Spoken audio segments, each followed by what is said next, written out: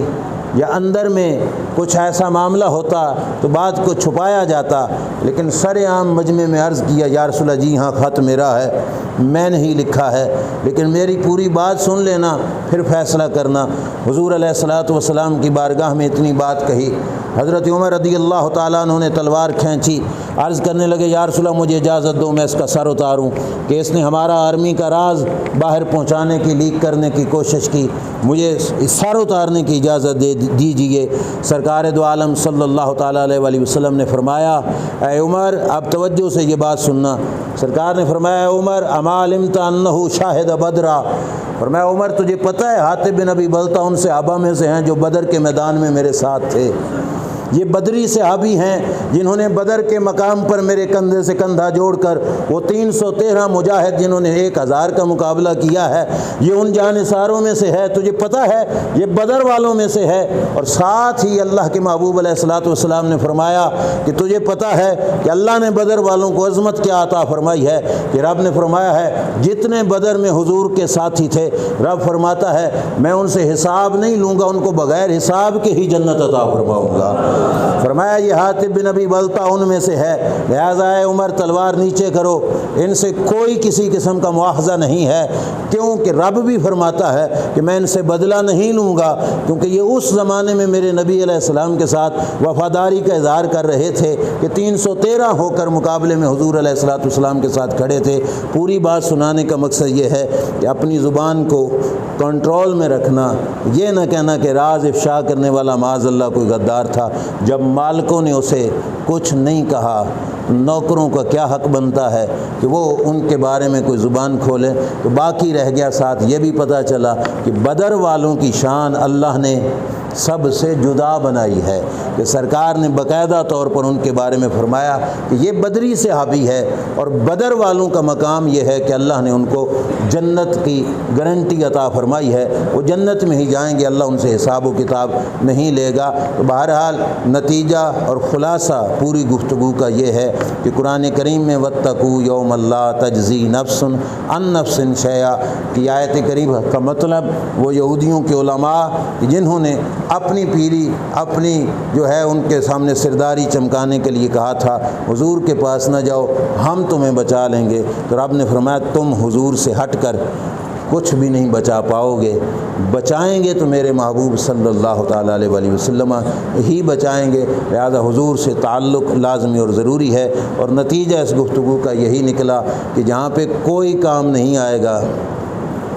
وہاں پہ اللہ کے رسول صلی اللہ تعالیٰ علیہ وآلہ وسلم کام آئیں گے۔ اور اللہ تعالیٰ آج کی گفتگو کی خاص بات جو ہر بندہ ذہن نشین کر کے جائے کہ اللہ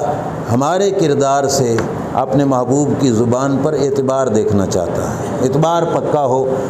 اعتبار پکا ہو، اور اتنا پکا ہو کہ سارا جہان ایک طرف ہو اور حضور کا فرمان ایک طرف ہو۔ بندہ کہے جہان سارا جھوٹا ہو سکتا ہے، فرمان مصطفیٰ جھوٹا نہیں ہو سکتا۔ اعلیٰ حضرت فاضل بریلوی کو حکیموں نے کہا تھا تمہیں طاعون کی بیماری لگ گئی ہے، مرید ساتھی درویش پریشان ہو گئے کہ آپ کو طاعون کی بیماری، ہندوستان میں اس وقت طاعون کی وبا پھیلی تھی، حکیموں نے کہہ دیا طاعون کی بیماری ہے۔ اعلیٰ حضرت فاضل بریلوی نے فرمایا ہو ہی نہیں سکتا کہ احمد رضا کو طاعون کی بیماری لگی۔ اب کوئی تفتیش بھی نہیں، کچھ بھی نہیں، یہ کہا کھارائے مصلی ڈالا، دعا کرتے اللہم صدق الحبیب وکذب الطبیب، یا اللہ تیرے حبیب کی زبان سچی ہے، ڈاکٹر کی زبان کو جھوٹا بنا۔ صبح چیک اپ کرایا تو ڈاکٹر نے کہا کوئی طاعون وغیرہ نہیں ہے، پر بتاؤ کھایا کیا ہے؟ کل تو تھا، فرمایا کل بھی نہیں تھا، تمہیں غلطی لگ سکتی ہے، زبان مصطفیٰ میں غلطی نہیں ہو سکتی ہے۔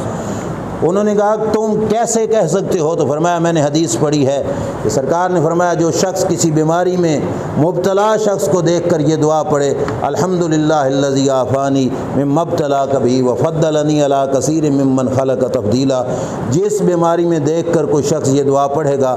مرتے دم تک اس کو وہ بیماری نہیں لگے گی۔ اور میں نے طاعون کے مریض کو دیکھ کر یہ دعا پڑھ لی تھی۔ اب زبان مصطفیٰ پہ اعتبار اتنا ہے کہ ڈاکٹر کی تفتیش جھوٹی ہو سکتی ہے، زبان مصطفیٰ جھوٹی نہیں ہو سکتی۔ تو اس اعتبار پر اللہ نے اجر کیا دیا کہ وہ جو طاعون تفتیش میں آیا تھا اللہ نے اس کو ختم کر دیا کہ میرے محبوب کی زبان کے اوپر اعتبار کرنے والا ہے تو میں اس اعتبار کو مزید پختہ بناؤں، مزید پکا کروں کہ یہ تفتیشیں تو غلط ہو سکتی ہیں پر جو کچھ حضور نے فرمایا وہ کبھی جھوٹا ہو سکتا نہیں ہے۔ اللہ تعالیٰ میری حاضری آپ کی حاضری اپنی بارگاہ میں قبول فرمائے۔ وآخر دعوایا ان الحمدللہ رب العالمین۔ جی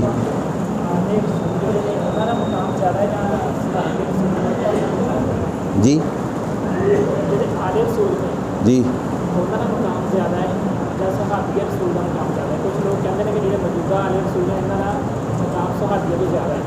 استغفر اللہ۔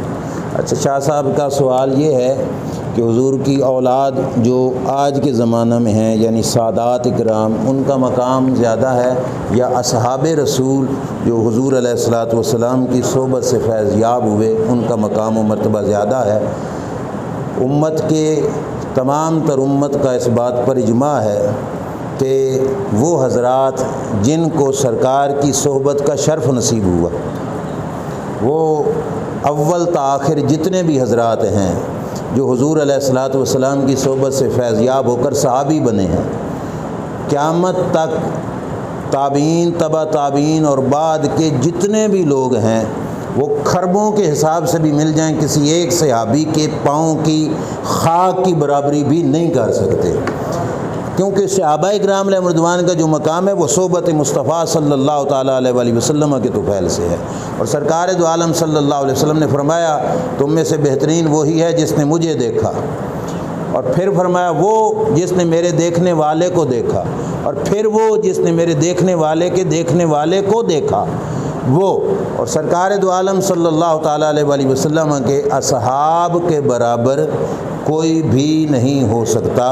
چاہے وہ کتنا ہی بلند و بالا مقام و مرتبے کا حامل کیوں نہ ہو۔ یہ بات ذہن نشین کر لیجئے، سادات اکرام کا مقام و مرتبہ اپنی جگہ پر، وہ شان والے حضور کی نسبت کا فیض اور سرکار کے خون مبارک کا جو شرف و سعادت ہے وہ ان حضرات کے پاس ضرور ہے، لیکن جن کو صحبت مصطفیٰ صلی اللہ علیہ وسلم کا یہ شرف حاصل ہوا، ابھی حدیث سنی آپ نے کہ دیکھو سرکار نے فرمایا فرق کیا کہ جو بدر والا ہے غیر بدر والا اس بدری کے برابر نہیں ہو سکتا۔ یہ مقام و مرتبے تو نبی اکرم صلی اللہ تعالیٰ علیہ وآلہ وسلم نے خود بیان فرمائے ہیں۔ آج کل بھی جو سادات اکرام ہیں ان کے پاس جو دین پہنچا ہے ان سے پوچھئے کہاں سے پہنچا ہے، انہی لوگوں کے واسطے سے پہنچا ہے جو حضور کی بارگاہ میں بیٹھ کر سرکار سے فیض لے کر آگے وہ دین ہمارے تک پہنچایا ہے۔ تو ہم خود نمازیں ٹھیک نہ ہوتی، ہمارے روزے ٹھیک نہ ہوتے، ہمارے حج و زکوٰۃ ٹھیک نہ ہوتے اگر صحابہ اکرام علیہ رضوان کا واسطہ نہ ہوتا۔ یہ حضور علیہ الصلاۃ والسلام کے صحابہ کے واسطے کا نتیجہ ہے کہ اس کی برکت کے ساتھ ہمارے تک دین پہنچا ہے۔ لہذا کسی شاہ صاحب کو یہ سوچنا بھی نہیں چاہیے کہ ہمارا مقام صحابہ اکرام علیہ رضوان سے زیادہ ہے۔ مقام و مرتبہ میں وہ لوگ سب سے افضل ہے، یہ خربوں بھی ہو کر کسی صحابی کے برابر ہو سکتے نہیں ہیں، اور ان کو شان اور تقدس ان کی خاندان، ان کے نسب، ان کے حسب کی وجہ سے نہیں ملا، ان کو بھی جو یہ مقام ملا ہے یہ حضور کی صحبت میں بیٹھنے کی وجہ سے ملا ہے۔ یہ بھی شان مصطفیٰ ہے صلی اللہ تعالیٰ علیہ وآلہ وسلم۔ اس واسطے اس سلسلے میں خاصی احتیاط کی ضرورت ہے، یہ ترتیب بھی ذہن میں رکھنا ضروری ہے کہ سرکار دو عالم صلی اللہ تعالیٰ علیہ وآلہ وسلم تمام انبیاء سے افضل، پھر انبیاء کرام علیہ السلام کی ذات کل کائنات کے انسانوں سے افضل، پھر انبیاء کرام علیہ السلام کے بعد پھر رسول ملائکہ ہوں یا انسانوں کے رسول و نبی ہوں، ان کے بعد جو پہلا مقام و مرتبہ وہ صدیق اکبر رضی اللہ تعالیٰ عنہ کا، پھر حضرت فاروق اعظم رضی اللہ تعالیٰ عنہ، پھر حضرت عثمان غنی رضی اللہ تعالیٰ عنہ، ان تین حضرات کے بعد حضرت شیر خدا مولا مرتضیٰ رضی اللہ تعالیٰ عنہ۔ اور جس وقت مولا مرتضیٰ شیر خدا رضی اللہ تعالیٰ عنہ کا زمانہ تھا، اپنے زمانہ خلافت میں شیر خدا جیسا دھرتی پر کوئی دوسرا نہیں تھا، ان کا ہم پلہ کوئی بھی نہیں تھا، بڑھ کر تو دور کی بات ہے، ان کا ہم پلہ بھی کوئی بھی نہیں تھا، ان کے برابر کا بھی کوئی بھی نہیں تھا۔ اس وقت اپنے زمانہ خلافت میں سب سے افضل حضرت شیر خدا رضی اللہ تعالیٰ عنہ تھے۔ اور پھر اس کے بعد جو حضرات صحابہ کرام علیہم رضوان کے بعد آئے وہ کسی بھی صحابی کی برابری نہیں کر سکتے۔ آپ دیکھ لیجئے کسی بھی آستانے پر مثال کے طور پر 4 پشتیں ہوں، اب ہمارا سیال شریف کے ساتھ تعلق ہے، چھٹی جو ہے وہاں پہ سجادہ نشین موجود ہیں، وہاں کے دوسرے سے بھی پوچھا جاتا نا کہ تم پہلے سجادہ نشین کے برابر ہو، وہ کبھی نہ کہتا کہ ہم پہلے کے برابر ہیں، وہ یہی کہتے ہیں کہ ہم ان سے نیچے ہیں، ہم ان کے برابر کے نہیں ہیں۔ اور چھٹی پہ بیٹھنے والے بھی اوپر جتنی 5 پشتیں گزر گئی ہیں ان سے پوچھو تو وہ کہتے ہیں ہم ان 5 میں سے بھی کسی کے برابر کے نہیں ہیں، بلکہ ہم نے آنکھوں سے دیکھا کہ حضور شیخ الاسلام والمسلمین خواجہ خواجگاں خواجہ محمد قمر الدین سیالوی رحمۃ اللہ تعالیٰ علیہ کے صاحبزادے کو اگر ان کے دادا جی کا مرید بھی ملتا نا تو وہ اس کو بھی کھڑے ہو کر ملتے، یہ ہمارے باپ کے باپ کا مرید ہے تو اس وجہ سے ہمارے لیے بھی قابل احترام ہے۔ یعنی وہ اس کو بھی عظمتوں والا سمجھتے ہیں کہ جو ان کے ایک باپ کے بعد پچھلے باپ یعنی دادا کے پاس بیٹھا ہو، اور صحابہ تو ہماری کروڑوں نسلوں پہلے کے ہیں، تو ماننا پڑے گا کہ ہمارے سجادہ نشین جتنے بھی ہوں ان میں سے کوئی بھی صحابہ اکرام علیہم رضوان کے برابر کا نہیں ہو سکتا۔ اللہ نے ان کو یہ شرف حضور کی صحبت کی وجہ سے عطا فرمایا ہے۔ اللہ تعالی عمل کی توفیق عطا فرمائے۔ وآخر دعوانا الحمدللہ۔